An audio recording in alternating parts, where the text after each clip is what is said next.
karka yadda zuciyarka ta kyamaci wani abu wanda manzon Allah ya zo da shi.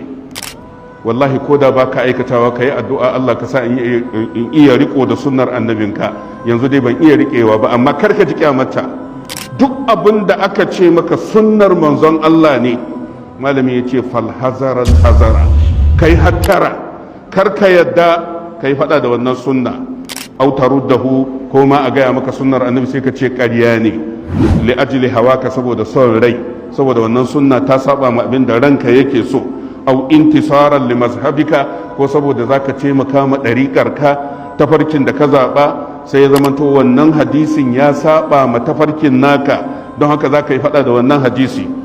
Au li shaykhika, ko ko malamin da kai riko da shi ya zamanto tafiyarsa ta saba ma sunnar annabi, saboda haka sai kai faɗa da sunna saboda malaminka. Au li ajli ishtigalika bi shahawati, ko saboda akwai wani abu na sha'awa da kake rike da shi ya zamanto annabi ya tsawatar, saboda wannan abin ya yi karo da sha'awarka sai kai faɗa da sunnar annabi.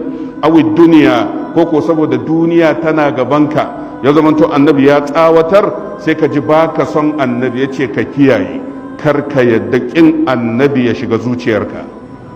Allah ka tsare mu. Allahu akbar.